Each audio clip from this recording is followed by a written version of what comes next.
रहता है हर single door fridge में बस इतने पार्ट होते हैं इलेक्ट्रॉनिक, ठीक है। एक थर्मोस्टेट होता है जो फ्रीजर के पास लगता है, उसको कूलिंग घटाने बढ़ाने के लिए लगाया जाता है, ठीक है। और एक डोर स्विच होता है जो कि आप दरवाजा खोलेंगे तो स्विच ऊपर ऑन होगा और बल्ब जला देगा, फिर दरवाजा आप ऑफ बंद करेंगे तो स्विच ऑफ होगा और बल्ब को बुझा देगा, ठीक है। और नीचे होता है एक रिले और एक ओएलपी, उसके बाद होता है यहाँ कंप्रेसर, ठीक है। तो इसके बारे में हम तो बता चुके हैं पिछले वीडियो में। प्रैक्टिकल करने से पहले एक बार हम आपको ध्यान में दिला देते हैं कनेक्शन कैसे जाएगा, नहीं तो हम प्रैक्टिकल कराएंगे, हम कितना वो समझाएंगे आपको समझ में नहीं आएगा, ठीक है। तो ये जो है हमारा ये कंप्रेसर है, ठीक है, ठीक है। जो आता है वो दो ही वायर आते हैं, न्यूट्रल और फिर जिसमें करंट आता है, ठीक है। तो एक तो आ गया आपका न्यूट्रल, ठीक है, ये डायरेक्ट आपका रिले में चला गया, ठीक है। और एक आ गया यहाँ पे, ये फेस हो गया, ठीक है। इसको हम फेस मानते हैं और इसको हम न्यूट्रल मानते हैं, ठीक है, इसको हम न्यूट्रल मानते हैं, ठीक है। फेस आपका गया थर्मोस्टेट पे, डायरेक्ट पहले थर्मोस्टेट पे जाएगा, यहाँ पे एक थर्मोस्टेट के किसी एक पिन से कनेक्ट होके फिर डोर स्विच में जाएगा, डोर स्विच के एक पिन में कनेक्ट होके फिर दूसरे पिन से निकलेगा, ठीक है। दूसरे पिन से निकलेगा, यहाँ बल्ब में दो पिन लगे होते हैं, एक पिन में ये चला जाएगा, बहुत सिंपल सा ये है, ठीक है। और उसके बाद बल्ब में फिर यहाँ जो न्यूट्रल होगा वो न्यूट्रल जो है बल्ब से, यहाँ बल्ब के लिए न्यूट्रल जरूरी है बल्ब ऑन होने के लिए, तो यहाँ ये रिले से नीचे से एक तार ऊपर जाता है, वो जाके बल्ब में डायरेक्ट जाता है, वो ब्लैक वायर से जाएगा और वो न्यूट्रल वायर रिले से निकल के जाता है, ठीक है, बल्ब को ऑन करने के लिए, क्योंकि बाकी सब यहाँ पे सीरीज से काम चल जाएंगे एक ही वायर से, ठीक है।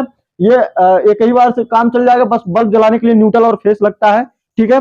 और उसके बाद कंप्रेसर को ऑन करने के लिए फेस की जरूरत है, रिले में न्यूट्रल चला गया है तो फेस यहाँ टीएस से आता है, जो कि टीएस ये कूलिंग कंट्रोल के लिए लगाया जाता है, जो टीएस अपना कूलिंग सेंस कर लेगा तो कंप्रेसर को बंद यही करता है ज्यादा कूल होने पे, तो इसीलिए कंप्रेसर का सप्लाई यहाँ से मेन कॉमन में जाता है। और अगर कंप्रेसर गर्म होता है तो यहाँ एक ओवरलोड रहता है, वो बंद करता है, ठीक है।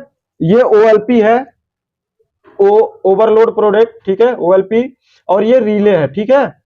ये है सिंगल डोर फ्रिज का डायग्राम, जो कि हम आपको प्रैक्टिकली आज गैस चार्ज करके और इसका कनेक्शन करके आपको बाहर ही फ्रिज को खोल के बताने वाले हैं, इसलिए हमने आपको इतना ध्यान में दिला दिया। और ये जो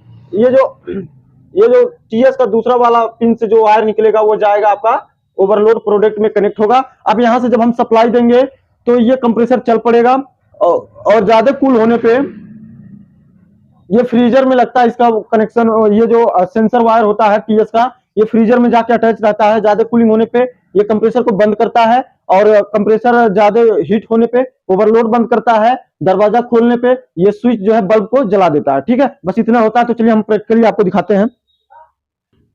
तो अभी हमारे पास कुछ वायर है और रिले है, कंप्रेसर है और यहाँ पे आपको दिखाई दे रहा होगा ये हमारा थर्मोस्टेट और ये हमारा फ्रीजर और ये हमारा कंडेंसर जाली, हीटिंग कंडेंसर। इसके जो कनेक्ट कहाँ इसका कनेक्शन होगा, ये मैकेनिकल भाग जो है इसको जहां जहां कनेक्शन होगा उसको हम अलग से बताएंगे। पहले तो हम आपको अभी ये जो वायरिंग है इसका और यहाँ पे ये होल्डर है, बल्ब है, इसको हम कनेक्ट कैसे कैसे करेंगे इतने सारे को। तो पहले आप हमने जैसे आपको व्हाइट बोर्ड पे बताया वैसे यहाँ पे हमको कनेक्ट करना है, ठीक है। तो ये हमारा 3 पिन टॉप है, ये फ्रिज का मान लीजिए मेन वायर होता है, तो इसमें से जो 2 वायर होते हैं यहाँ पे आते हैं, ठीक है।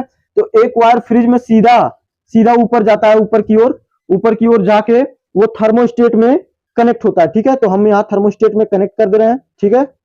और उसी थर्मोस्टेट में कनेक्ट करके इसमें हमने पिन लगा रखा है खोज के, ठीक है। ये पिन जो है अब ये इस वायर में हमने कनेक्ट कर दिया, इस वायर में कनेक्ट करके एक थर्मोस्टेट के किसी भी एक पिन में हमने कोच दिया, ठीक है। अब उसी में से फिर वायर निकल के ये डोर स्विच में आया है, ठीक है। ये डोर स्विच है और डोर स्विच के फिर दूसरे वाले पिन से निकल के वो बल्ब की ओर गया, बल्ब के एक पिन में ज्वाइंट हो गया, ठीक है। तो ये हमारा फेस है, ये हमारा फेस है। पहले गया सीधे थर्मोस्टेट के एक पिन में, फिर उसी पिन से निकल के आया डोर स्विच के एक पिन में, फिर डोर स्विच के दूसरे वाले पिन से निकल के गया बल्ब में। बस एक वायर हमारा कंप्लीट हो गया। अब ये हमारा जो दूसरा वायर है, ये जो दूसरा वायर है ये हम लगा देते हैं यहाँ कंप्रेसर के रिले में। ये हमारे कंप्रेसर है, ठीक है। अभी इसके रिले में हमने इसको कनेक्ट कर दिया, ठीक है। अब उसके बाद यहीं से यहीं के इसी के वायर से जब वो फ्रिज कंपनी का होता है तो इसी थिम्बल के रास्ते से ही निकल के चला जाता है, इसी थिम्बल में ज्वाइंट होता है, या तो यहीं से कहीं से कनेक्ट हो जाता है। तो हम यहीं से इसको कनेक्ट कर दे रहे हैं, ठीक है। यहीं से इसको कनेक्ट करके सीधे बल्ब के लिए भेज देंगे तो हमारा बल्ब वहां ऑन हो जाएगा, ठीक है। यहाँ पे ज्वाइंट है, और ज्वाइंट है तो एक वायर हम लेंगे, एक वायर लेंगे, हमारे बल्ब तक ये वायर पहुंच जा रहा है, ठीक है। अब ये न्यूट्रल है, न्यूट्रल में हम इसको कनेक्ट कर देते हैं। यहां कनेक्ट करने के बाद उसके बाद अब हम इसको बल्ब में कनेक्ट कर देंगे। ये बल्ब में कनेक्ट होने के बाद बस उसके बाद ये जो हमारा अब कंप्रेसर है, अब हमको यहाँ पे हमारा बल्ब चालू हो जाएगा लाइन ऑन करने पे, और कंप्रेसर नहीं चलेगा क्योंकि कंप्रेसर को खाली न्यूट्रल ही मिला है, ठीक है। अब कंप्रेसर को फेस कहां से मिलता है? कंप्रेसर को फेस हमेशा थर्मोस्टेट के दूसरे वाले पिन से मिलता है, जो कि यहाँ पे है। अब यहाँ से जैसे ही जब हम बोर्ड में कोचेंगे तो ये इनपुट लाइट को तुरंत आउट भी कर देता है, और अगर ज्यादा कूल हो जाए तो लाइट को यहीं से फेस को यहीं से ब्रेक भी कर देता है, तो कंप्रेसर बंद हो जाता है, ठीक है। तो दूसरे वाले पिन को हम इसमें कनेक्ट करके, और ये जो है ये हम ओवरलोड में लगा देते हैं, ठीक है। अब ये हमारा हो गया वायरिंग। अब इस रिले को हम कंप्रेसर के अंदर कनेक्ट करते हैं। ये कंप्रेसर में कनेक्ट हो गया टर्मिनल पे, ठीक है। अब अगर हम इस पे सप्लाई दें तो क्या होगा, ठीक है। अब पे पहुंचेंगे, इसमें कनेक्ट किया, देख सकते हैं यहाँ पे हमारा कंप्रेसर चालू हो गया और ये बल्ब भी जल रहा है। अब ये दरवाजा जब बंद होता है तो यहाँ से ये स्विच ऑफ हो जाता है, तो बल्ब भी बुझ जाता है, और ये बल्ब बंद चालू हो रहा है। और यहाँ से अगर कूलिंग सेंस करेगा, अगर यहाँ ज्यादा कूलिंग हो जाता है तो ये कंप्रेसर के ओवरलोड में कनेक्ट हुआ है ये वायर, ठीक है। ये ओवरलोड में कनेक्ट हुआ है ये वायर, यहाँ से ये वायर ज्यादा कूलिंग होने की वजह से यहाँ से ये सप्लाई को ब्रेक कर देता है, तो कंप्रेसर भी आपका ब्रेक हो जाता है, ठीक है, बंद हो जाता है, ठीक है। और अगर कंप्रेसर ज्यादा हीटअप हो जाए या ज्यादा लाइट वेट आ जाए तो यहाँ से ओवरलोड जो है कटअप कर जाता है, ठीक है। तो दो ऑटो कट होते हैं हर फ्रिज में, ठीक है। अब इसमें आपको वायरिंग तो समझ में आ ही गया होगा single door fridge non inverter का, ठीक है।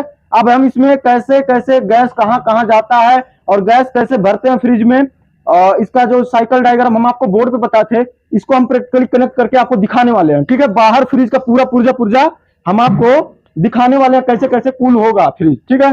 तो इसको कनेक्ट करते हैं। पहले हम आपको एक बार बोर्ड पे समझा दें। तो अब हम आपको बताने वाले बस साधारण सी बात है, इसमें एक कंप्रेसर है, एक फ्रीजर है, और एक कंडेंसर है, हीटिंग कंडेंसर, और एक फ्रीजर है इवापोरेटर जिसमें बर्फ जमता है। तो जो है हम कनेक्ट करने वाले हैं। तो यहाँ जो कंप्रेसर का डिस्चार्ज होता है, डिस्चार्ज पाइप, उसको हम कंडेंसर के ऊपरी वाले माउथ से हम कनेक्ट करेंगे। तो अब इसके बाद ये प्रेशर, अगर हम इसको चालू करेंगे, प्रेशर ऐसे ऐसे फेंकते फेंकते यहाँ फेंकेगा। एक और चीज होता है फिल्टर, जो गैस को छानता है, ठीक है, उसको हम यहाँ कनेक्ट करेंगे। और एक होती है कम से कम 9 फीट से लेकर 12 फीट तक एक कैपलरी होती है, जो कि 36 साइज की कैपलरी आती है फ्रिज में लगभग। और उसके बाद ये जो है गोल गोल होके लगाया जाता है फ्रिज में, क्योंकि इसका लेंथ ज्यादा लंबा होता है इसलिए। और उसके बाद फ्रीजर में 2 माउथ होते हैं, जो माउथ इन होता है उसमें कैपलरी का माउथ बना के दिया जाता है, ठीक है। तो कैपलरी का माउथ जहां बना होगा उसको हम यहाँ पे कनेक्ट कर देंगे। उसके बाद फिर एयर यहाँ तक आ जाएगा, इसमें घूमते घूमते फिर एयर यहाँ से निकलेगा। तो इसको ले जाके हम कंप्रेसर के सेक्शन में हम इसको ज्वाइंट कर देंगे, और एक वाल्व बचेगा, उसमें से गैस भर के इसको सील्ड कर देंगे। तो जब कंप्रेसर चलेगा तो ऐसे ऐसे घूमते घूमते जाएगा, फ्रीजर में जाएगा, कूल करेगा, कूल करके वापस कंप्रेसर में आएगा। तो यही काम हम आपको प्रैक्टिकली में भी दिखाने वाले हैं, आप समझ जाइएगा, ठीक है। हमारा फ्रीजर, और ये रहा हमारा कंडेंसर, हीटिंग कंडेंसर, ये रहा हमारा कंप्रेसर, ठीक है। उसके बाद यहाँ पे एक है, ये जो फिल्टर है, इसको हम जब कंडेंसर से गैस आउटपुट होगा, जब ये कंप्रेसर से गैस आउटपुट होगा तो इसको हम कनेक्ट करेंगे। और पहले तो ये हमारा कंडेंसर का ऊपरी भाग है, ऊपर से ये पाइप आया हुआ है, ठीक है। तो इसको हम डिस्चार्ज में कनेक्ट करेंगे कंप्रेसर के, ठीक है। और ये जो हमारा कैपलरी है, ये फ्रीजर के अंदर ज्वाइंट हुआ है, यहाँ पे ज्वाइंट हुआ है, ये इस पाइप के अंडरग्राउंड आया है और यहाँ पे ज्वाइंट हुआ है। और फ्रीजर का ये फ्रीजर का कैपिलरी इनपुट है और ये फ्रीजर का आउटपुट है, सेक्शन में लगेगा और ये फिल्टर के माउथ में लगेगा इसमें। ठीक है, हम कनेक्ट यहाँ पे जो ये हमारा कंडेंसर का जो पाइप है इसका साइज है 316। ठीक है, तो इसमें ये लोहा है और ये कंडेंसर, ये जो कंप्रेसर का माउथ डिस्चार्ज ये वाला है, ये कॉपर है। इसको दोनों को आपस में इसमें कम से कम आधी इंच इसके अंदर घुसेड़ के इसमें जो है टाका मारना है। तो टाका हम इस कॉपर रॉड से मारेंगे, लेकिन इस ये लोहा और कॉपर, ये कॉपर हो गया, ये लोहा हो गया, इन दोनों को ज्वाइंट करने के लिए जहां भी लोहे का ज्वाइंट होता है वहां पे इस तरह का फ्लेक्स पाउडर आता है, जिसको हम ज्वाइंट पे अगर इसको गर्म करके इसको चारों तरफ मिक्स कर देंगे तो हमारा कॉपर रॉड से आसानी से बिल्डिंग हो जाता है। ठीक है, टाका जुड़ जाता है और हमको दिक्कत किसी प्रकार से नहीं होता है लोहा और कॉपर जोड़ने में। अगर लोहा और कॉपर जोड़ना है तो इसका बहुत जरूरी होता है, इससे ही आप टाका लगा सकते हैं। ठीक है, तो ये हमारे पास है। अब हम इसको अंदर, इसके अंदर थोड़ा सा घुसेड़ते हैं। ठीक है, ये हमारा थोड़ा सा इसके अंदर चला गया है, आपको दिखाई दे रहा होगा। थोड़ा सा इधर आ जाइए इस साइड में। हाँ, देख सकते हैं यहाँ पे हमने ये जो है डिस्चार्ज के अंदर थोड़ा सा पाइप को डाल दिया है। अब इसको हम जो है गर्म करके थोड़ा और अंदर डाल के, और हम जो है फ्लक्स पाउडर को पोतने के लिए चारों तरफ इस प्रकार जो साइकिल में तिल्ली लगती है उससे हम घसेंगे इस पर फ्लक्स पाउडर। अगर ये लोहे का ना रहेगा तो गल के गिर जाएगा। अगर हम इससे कॉपर रॉड से करेंगे तो ये ज़्यादा टेम्परेचर सहन नहीं कर पाएगा और गल के गिर जाएगा। ठीक है, तो पहले तो हम इसको गर्म करते हैं। गर्म करने के बाद हमने इसको गर्म करके थोड़ा सा अंदर घुसेड़ दिया है। ठीक है, अब ये हमारा डिस्चार्ज में चल गया है। ये 316 का होता है और ये जो कंडेंसर, हीटिंग कंडेंसर का ये जो पाइप है, ये जो पाइप है ये लोहे का होता है और ये जो हमारा डिस्चार्ज है ये कॉपर का होता है। तो ये लोहा और ये कॉपर जोड़ने के लिए हमको इस तरह का फ्लेक्स पाउडर आता है। ये फ्लेक्स पाउडर के माध्यम से हम इसको आसानी से ज्वाइंट कर सकते हैं। तो अगर आप कहीं लोहा और कॉपर ज्वाइंट कर रहे हैं तो बिना इसके नहीं कर पाएंगे। इसको हम थोड़ा सा इसको हम बाहर रख लेते हैं। इतना ज्यादा जरूरी नहीं है क्योंकि दो ही ज्वाइंट करना है, एक फिल्टर के पास करना रहता है, एक कंप्रेसर के डिस्चार्ज पे। ठीक है, उसके बाद इस तरह का एक साइकिल के तिल्ली को लेके और इस पे हम जब रगड़ेंगे तो ये फ्लक्स जो है चारों तरफ से इस पे लग जाएगा और जो हमारा ये कॉपर का रॉड है तब हम जब इस पे रखेंगे तब ये चारों तरफ पकड़ लेगा। नहीं तो अगर बगैर फ्लक्स के करेंगे तो ये खाली कॉपर ही पकड़ेगा, लोहा नहीं पकड़ेगा, तो यहाँ पे लीकेज रह जाएगा। ठीक है, तो अब हम जो है इसको करते हैं गरम और आपको दिखाते हैं टाका लगा के, क्योंकि लोहा और कॉपर जोड़ना आसान नहीं होता है। तो यहाँ पे हम इसको गरम कर रहे हैं।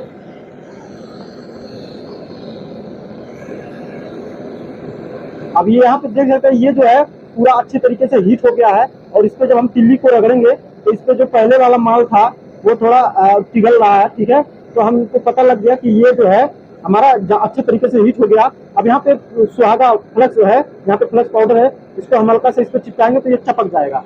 अब ये जब चपक जाएगा तो इस पे हम हल्का सा अपने लैंप को स्लो करके इस पे रखेंगे।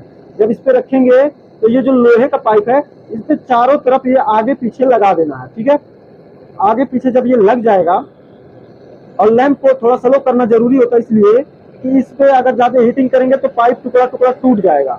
ठीक है, अब ये हमारा तैयार हो गया है। अगर हम इस पे कॉपर रॉड रखेंगे तो हमारा चारों तरफ ज्वाइंट हो जाएगा। ठीक है, ये मिक्स हो गया अच्छी तरीके से।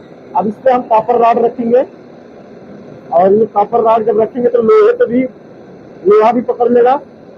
अगर नहीं पकड़ेगा तो इस पे हम तिल्ली से फिर रगड़ेंगे, दोबारा से फ्लक्स पोतेंगे दोबारा से। ठीक है, तो अभी ये हमारा,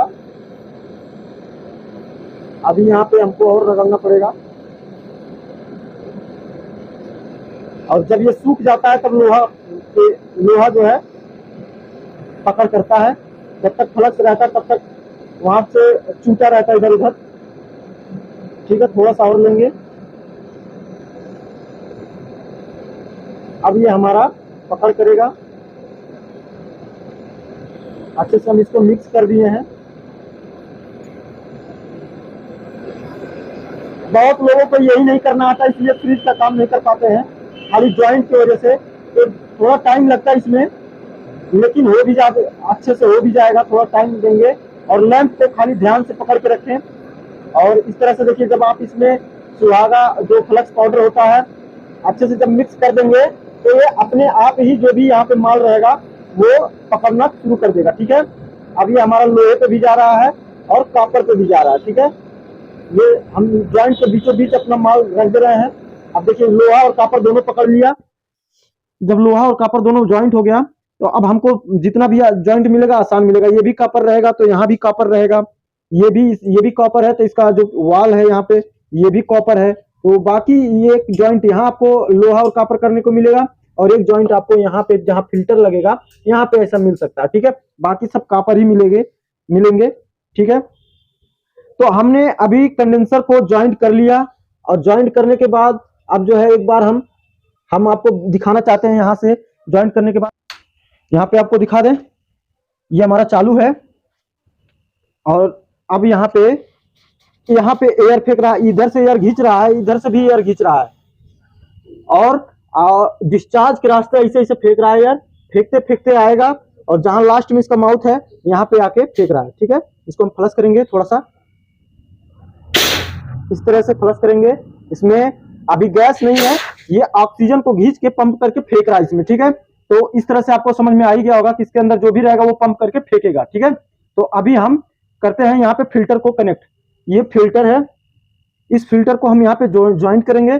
ज्वाइंट करने के बाद वो कैपिलरी ज्वाइंट करेंगे, फिर आपको थोड़ा सा बताएंगे कि अब गैस कहाँ से कहाँ जाएगा। ठीक है, अभी आपको पता चल गया होगा कि कंप्रेसर से जो भी चीज जा रहा है वो घूमते घूमते यहाँ तक आ रहा है। बाकी ये जो फिन्स है ये आपका सपोर्टिंग तिल्ली है सारा, इसके मजबूती के लिए पाइप टूट ना जाए इसके मजबूती के लिए ये सब तिल्लियां हैं। ठीक है, तो ये इस फिल्टर में थोड़ा सा जाली होता है, तो अगर हम यहाँ पे अगर इसको डायरेक्ट ज्वाइंट करेंगे तो ज्यादा हीटिंग की वजह से जाली इसके अंदर की जल सकती है।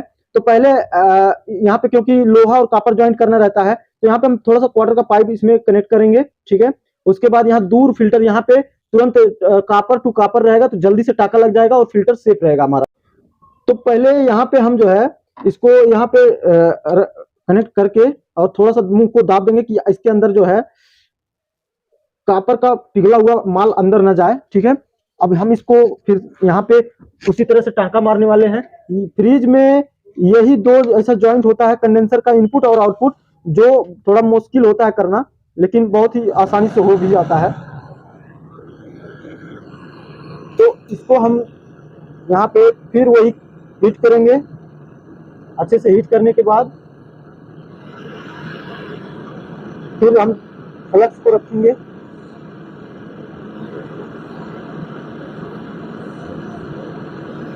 तो यहाँ पे जब हम गर्म किए हैं तो ये चारों तरफ पकड़ लिया है और हम अब लोहे के ऊपर रखेंगे इसे।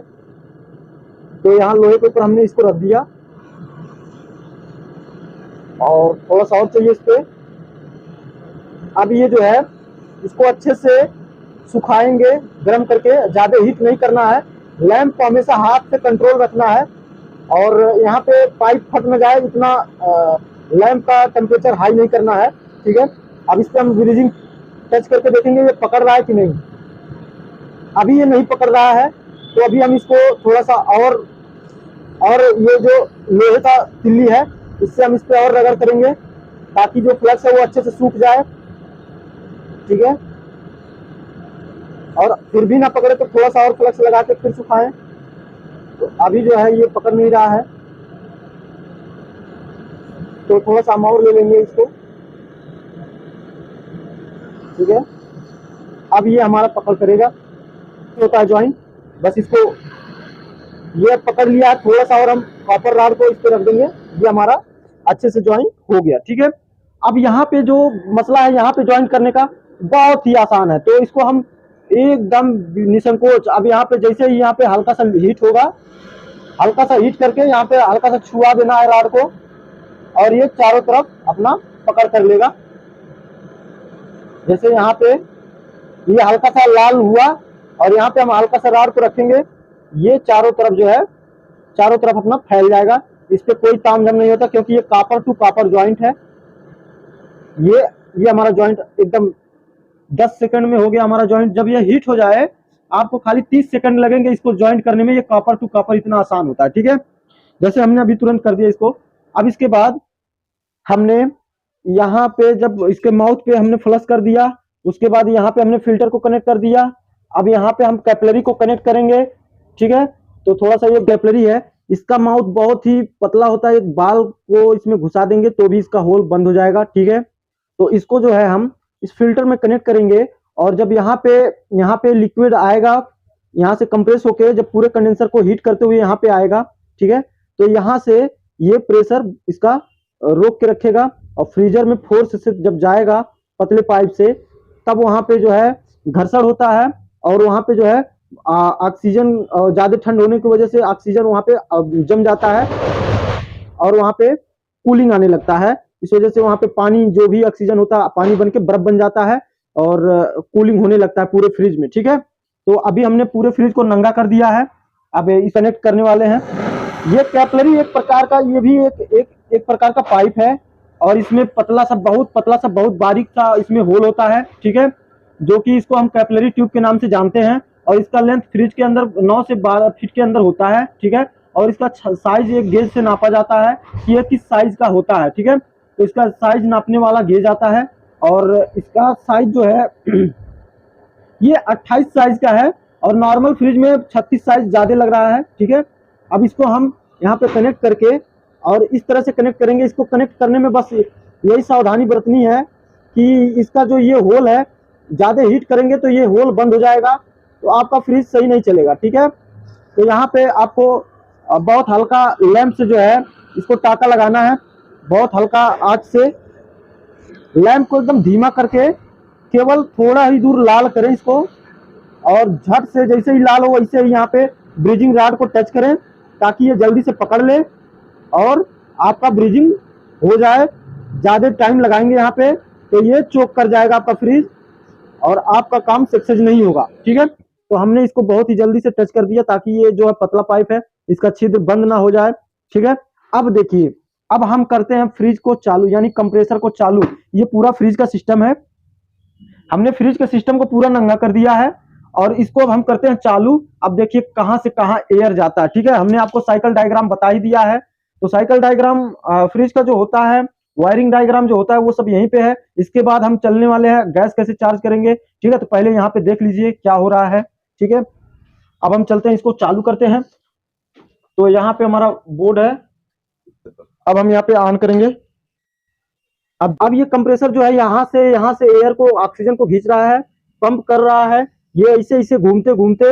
उसके बाद अभी हमने यहाँ पे दिखाया फ्लश किया, अब इसको कनेक्ट किया, उसके बाद फिल्टर को कनेक्ट किया, और इस पतले वाले पाइप को यानी कैपिलरी ट्यूब को कनेक्ट कर दिया।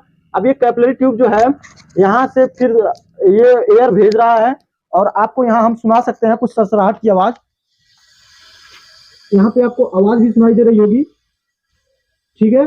अब यहाँ पे पंप करके ये एयर को भेज रहा है, और फिर इस मोटे वाले पाइप से, ये सब पाइप है इसके अंदर, ठीक है। अब ये सब जो है दिख रहा है, दिखाइए, दिख रहा है ना, ये सब इस एल्युमिनियम के बॉक्स में ये सब पाइप प्रेशर से फुलाया गया है, ठीक है। और ये जो पाइप है इसमें गैस रनिंग करता है। जब वहां पतले वाले पाइप से यहाँ पे पतला वाला पाइप, यहाँ पे आपको ज्वाइंट दिखा दे रहे हैं हम, ये पतले वाले पाइप का ज्वाइंट है, ठीक है। ये इन है और यहाँ से ये आउट है, तो इन वाला इसे घूमते घूमते पूरे फ्रीजर में चक्कर काट के उसके बाद यहाँ से फिर ये आउट हो गया मोटे वाले पाइप से, ठीक है। अब मोटे वाले पाइप के अंदर से ही ये कैपिलरी अंडरग्राउंड होते हुए आई है, यहाँ पे ये अच्छे से बैंड, इसको पिंच किया गया है, और ये पिंच करके तो ये यहाँ पे कैपिलरी यहाँ से चालू होती है, और उसके बाद ये चारों तरफ घूमता है एयर। अब एयर रहेगा तो एयर घूमेगा, और गैस रहेगा तो गैस घूमेगा, और जब गैस घूमेगा तो उसका जो लिक्विड प्रेशर होता है वो जहां भी घूमता है, वो घूमने की वजह से वहां पे काफी ठंडा उत्पन्न होता है, जिससे ऑक्सीजन पे बर्फ आ जाता है, ऑक्सीजन जम जाता है, ठीक है। तो इस तरह से आपका फ्रिज ठंडा होता है। अभी आपके इसके अंदर ऑक्सीजन घूम रहा है तो ठंडा नहीं होगा, अब इसके अंदर जब गैस घूमेगा तो ठंडा होगा, ठीक है। अब इस मोटे वाले पाइप से ये आ रहा है, यहाँ पे आपको दिखाएंगे हम फ्लश करके, हम इसको दबोच के रखे हैं, ये देखिए इसके रास्ते से वापस आएगा। अब जब ये वापस आएगा तो इसको हम सेक्शन में यानी कि यहाँ पे लगाएंगे, यहाँ पे आपको दिखाई दे रहा होगा, ये सेक्शन हो जाएगा हमारा। और ये दूसरे वाले माउथ में यहाँ पे हम इस एनआरबी वाल को कनेक्ट करेंगे। एनआरबी वाल मतलब नॉट रिटर्न वाल, ठीक है। इसको लगाने से इसमें एक पिन होता है, ये पिन को लगाने से इसमें जो है गैस डालेंगे तो गैस चला जाएगा, लेकिन गैस वापस बाहर निकलेगा नहीं जब तक ये इस पिन को हम दबोटेंगे नहीं, ठीक है।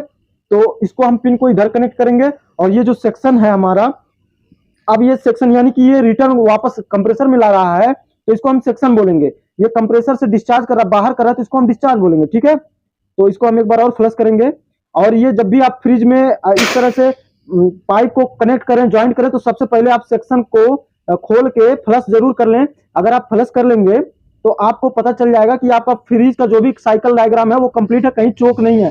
अगर चोक रहेगा तो एयर नहीं आएगा, ठीक है। अगर चोक रहेगा तो एयर, इसको यहाँ कनेक्ट करने वाले हैं, ठीक है। यहाँ पे हम इसको कनेक्ट कर दिए हैं। अब यहाँ पे कनेक्ट करने के बाद इसको जैसे ही हीट होगा, ये भी कॉपर है, ये भी कॉपर है, ठीक है। और ये दोनों कॉपर ही है। और इसको हम जैसे ही ये रेड कलर हमको दिखाई देगा, वैसे हम इस पे ब्रीजिंग रॉड ये जो टच करेंगे। अभी ये रेड हो गया है, जैसे ही टच करेंगे ये हमारा पकड़ लिया, ठीक है। तो इस तरह से ये हमारा, ये बस ये हो गया हमारा वाल है। इसको हम खोलते हैं। इसके अंदर का जो पिन होता है उसको खोल के, इस तरह का ये पिन होता है और इसमें पिन खोलने के लिए ये ढक्कन दिया रहता है, तो इसमें ये खुल जाता है आसानी से। और ब्रीजिंग करते समय इसको जब आप टाका लगाएंगे तो ये पिघल के इसमें खराब ना हो जाए, इसलिए इसको खोल के पहले बाहर निकाल लीजिए, ठीक है। अब इसको इसमें कनेक्ट करिए, ठीक है। हम इसको कनेक्ट करते हैं। थोड़ा सा अंदर डालने के लिए थोड़ा गर्म करना पड़ेगा, तो इसको हम पहले हीट करेंगे। हीट करेंगे, थोड़ा सा अंदर डाल देंगे।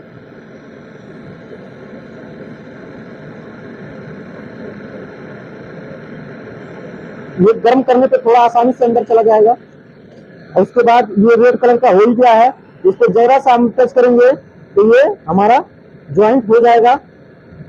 बस ज्यादा हीट नहीं करना है, नहीं तो ये कॉपर का रॉड ज्यादा गल जाएगा और ये जो कॉपर का पाइप होता है वो हीट की वजह से फट जाएगा, दूसरे जगह से टूट जाएगा, ठीक है। ये भी हमारा ज्वाइंट हो गया। अब जो है, अब हमारे फ्रिज का पूरा साइकिल डायग्राम तैयार है। आपको हम दिखा सकते हैं यहाँ पे। ये हमारा एनआरबी वाल हो गया, ये हमारा फिल्टर हो गया, ये हमारा हीटिंग कंडेंसर हो गया, और ये हमारा कैपिलरी ट्यूब हो गया, ये सेक्शन पाइप हो गया, ये डिस्चार्ज पाइप हो गया, ये गैस चार्जिंग पाइप हो गया, ठीक है। अब इसको हम गैस डालने से पहले इसको हम करेंगे वैक्यूम पंप से। इसके अंदर का जो भी ऑक्सीजन होगा इसके रास्ते से वैक्यूम पंप खींच लेगा, ठीक है। बगैर वैक्यूम किए आप इसमें गैस डालेंगे तो जितना गैस जाएगा उसमें उतना ही ऑक्सीजन रहेगा, उसके बाद वो कूलिंग अच्छे से नहीं करेगा। तो हमारे पास यहाँ पे है 2.5 CFM का ये वैक्यूम पंप है। ये जो है फ्रिज, डिफ्रिज और एसी को अच्छे से वैक्यूम कर सकता है। इसका क्षमता थोड़ा हैवी है, ठीक है। ये लोड लेता है और एसी और फ्रिज और डीप फ्रिज आसानी से ये वैक्यूम कर देगा। इसका पावर है 2.5 CFM, ठीक है। अब इसको जो है, यहाँ पे हमारे पास गेज है। ये जो गेज है, जब फ्रिज के अंदर प्रेशर मारा जाता है कहीं लीकेज खोजने के लिए, इसके कंडीशन में कि लीकेज उसमें है कि लीकेज इसमें है, तो ये पाउंड गेज, ये प्रेशर गेज जो है यूज किया जाता है। इसमें 500 PSI तक आप प्रेशर भर सकते हैं। जब आप कहीं फ्रिज या एसी में गैस डालते हो, इसमें लो प्रेशर देखा जाता है, इसमें हाई प्रेशर देखा जाता है। तो ये मिनीफोल्ड गेज है। और लो प्रेशर वाले गेज से हम हमेशा गैस चार्जिंग करते हैं, हाई प्रेशर वाले गेज से हम हमेशा प्रेशर देते हैं, ठीक है। तो इसमें अब इसमें जो है हमको 3 पाइप आप हमको कनेक्ट मिल गया है, ये मिनीफोल्ड वाल, ठीक है। तो इसको हम यूज करेंगे वैक्यूम पंप में, और ये बीच वाले को हम यूज करेंगे सिलेंडर में, गैस सिलेंडर में। और ये लो प्रेशर गेज के पाइप को हम यूज करेंगे यहाँ कंप्रेसर में, क्योंकि हम कितना गैस डाल रहे हैं, यहाँ सुई पे हमको यहाँ बैक प्रेशर बताएगा, स्टैंड प्रेशर बताएगा। इसके सिधाई वाला गेज अगर हम पाइप इसमें लगाएंगे तो हम यहाँ पे नाप सकते हैं कि कितना बैक प्रेशर है, कितना स्टैंड प्रेशर है, ठीक है। तो यहाँ पे लगाने से पहले इसमें देखिए, यहाँ पे एक पिन होता है इसके पाइप में, और ये पिन जब हम इसके अंदर लगाएंगे तो ये पिन इसको दाब के रखेगा, और एकदम आराम से जो है इसके ऊपर रख के इसको थोड़ा सा पुश करके अब इसको बैठाना है, बैठ जाएगा। ये बैठ गया। अब जो है यहाँ ये जो लो प्रेशर वाला गेज है, ये आपको दिखा नहीं सकते क्योंकि इसका शीशा निकल नहीं रहा है। तो यहाँ पे 0 पे इसका जो सुई है अभी है, और इसको हम जब वैक्यूम करेंगे तब ये माइनस में जाएगा, पीछे की ओर जाएगा, ठीक है। और ये वाला चीज हम जो है, ये वाला बीच वाला जो पाइप है सेंटर वाला, इसको हम, ये जो हमारा सिलेंडर है 134 नंबर का, इसमें हम लगाएंगे, ठीक है। इसमें हम लगाएंगे, इसको हम खोलते हैं और इसको हम यहाँ पे कनेक्ट करेंगे। ये हमारा ये कनेक्ट हो गया, ठीक है। अब इसके बाद ये हमारा वैक्यूम पंप है, इसके ऊपर का हम ढक्कन खोल के, और ये जो पाइप है तीसरा नंबर प्रेशर साइड के पाइप को हम यहाँ पे कसते हैं, यहाँ पे, ठीक है। यहाँ पे हमने कस दिया। अब जो है अगर हम इसको ऑन करते हैं तो ये यहाँ से खींचेगा, और जब खींचेगा तो हम इसको भी खोल रखेंगे, ठीक है। इसको भी खोलेंगे तो यहाँ का भी खींच लिया। अगर हम इसको भी खोल देते हैं तो इसके माध्यम से ये कंप्रेसर के अंदर जितना भी ऑक्सीजन होगा, और उस फ्रीजर के अंदर जितना ऑक्सीजन होगा, इस कंडेंसर के अंदर जितना ऑक्सीजन होगा, पूरे साइकिल का जितना भी ऑक्सीजन होगा, इस पाइप के माध्यम से ऐसे ऐसे यहाँ आएगा। यहाँ आने के बाद इस पाइप से ऐसे ऐसे ये वैक्यूम पंप खींच ले जाएगा, ठीक है। तो हम ये दोनों को ढील कर देते हैं। अब ये वैक्यूम पंप को चालू कर देते हैं। यहाँ पे ये काम तो सही है कि एयर नहीं निकालना पड़ता है, क्योंकि एयर निकालते समय भी थोड़ा बहुत दिक्कत आ जाती है। तो हम ऐसा ही करते हैं वैक्यूम कि हमको जरा सा भी कोई एयर ना निकालना पड़े। तो हम जो है यहाँ पे इसको हम कनेक्ट करते हैं।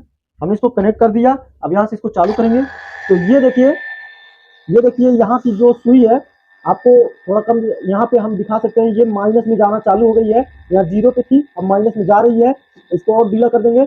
और यहाँ आपको दिखा दें, ये जो पाइप है इसको भी वैक्यूम हो रहा है, इसको भी ये वैक्यूम कर रहा है, और ये पूरे कंडीशन को वैक्यूम कर रहा है। वैक्यूम अगर नहीं होगा, ये कंडीशन अगर वैक्यूम नहीं होगा, तो ये जब गैस इसके अंदर जाएगा तो लिक्विड सही नहीं बन पाएगा, और इसके अंदर कूलिंग सही नहीं आएगी, और कंप्रेसर ट्रिप करेगा, गर्म करेगा, लेकिन कूलिंग सही नहीं करेगा। इसलिए जब भी रेफ्रिजरेटर का जो सिस्टम होता है, उसको हम बिना वैक्यूम किए गैस चार्ज नहीं करेंगे, ठीक है। अब ये हमारा पूरा साइकिल डायग्राम बनके तैयार है, और ये हमारा वायरिंग होके तैयार है। अब इसमें हम 15 मिनट वैक्यूम करेंगे, ठीक है। 15 मिनट वहाँ पे हमारा 15 मिनट ये हो चुका है, और यहाँ पे हम आपको दिखाएं सुई पूरी माइनस में जा चुकी है। और हम पहले इसको करेंगे बंद, उसके बाद हम इस वाले को करेंगे बंद, ठीक है। ये दोनों को बंद करने के बाद यहाँ से हम वैक्यूम को करेंगे बंद। वैक्यूम का जो वायर होता है इसको निकाल के और यहाँ से खोल देंगे हम, ठीक है। खोलने के बाद इसको हम कर लेंगे साइड में, इसका काम खत्म। उसके बाद गैस को खोलेंगे। ये हम सिलेंडर को लूज कर दिए हैं। अब इसको हम साइड में रख देंगे, और यहाँ से केवल ये वाला ब्लू वाला गेज हम खोलेंगे, और इसके अंदर गैस जाएगा, ठीक है। अभी आपको दिखाते हैं, हम खोल रहे हैं। देखिए अब गैस जा रही है इसके अंदर, ठीक है। और इसको हम 15, 20, 25 पे लाके इसको बंद करेंगे, और फिर फ्रिज को मतलब इस फ्रिज के जो साइकिल डायग्राम है, इस सिस्टम को हम चालू करेंगे, फिर गैस डालेंगे, ठीक है। अभी हमारा ये 30-40 चला गया है। अब हम इसको करते हैं ऑन, और आपको यहाँ बाहर ठंडा करके दिखाते हैं, ठीक है।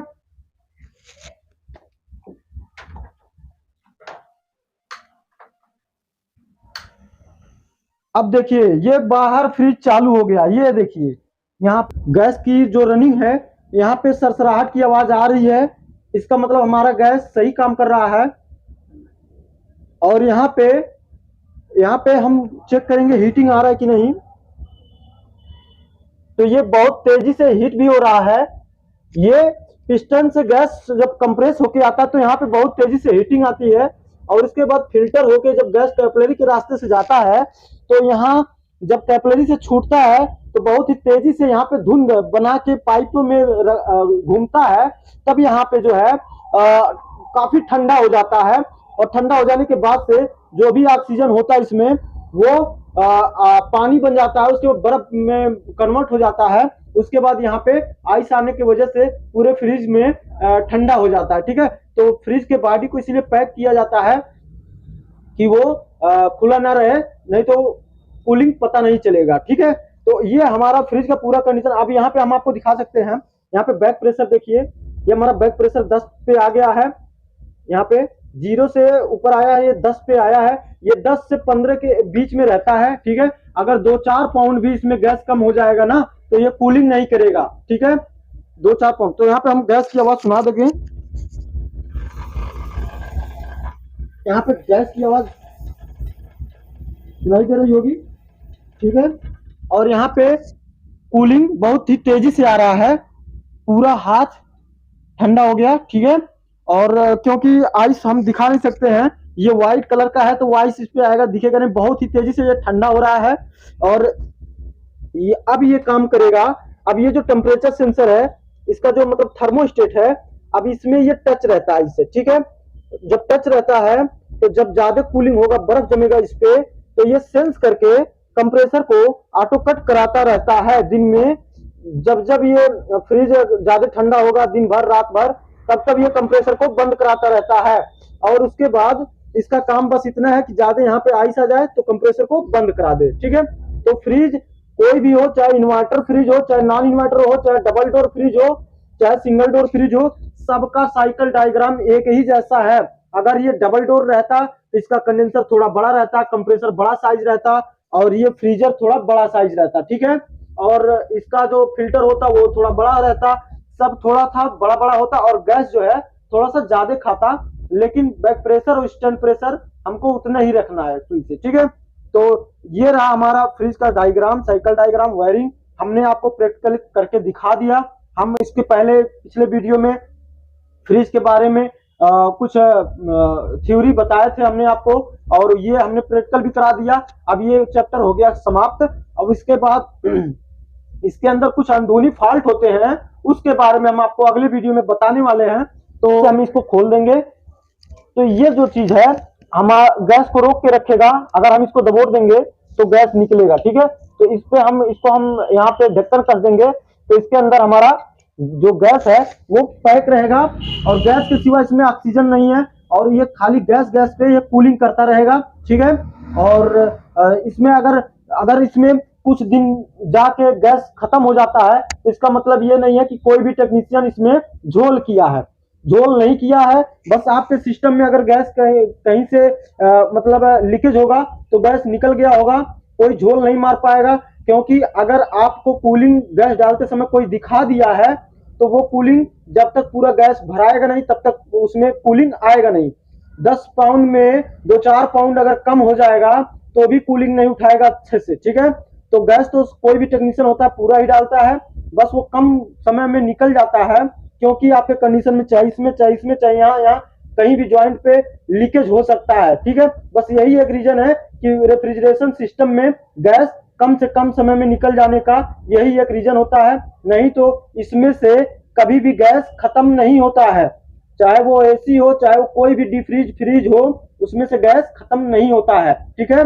और खत्म होने का बस एक ही कारण है, लीकेज। ओके।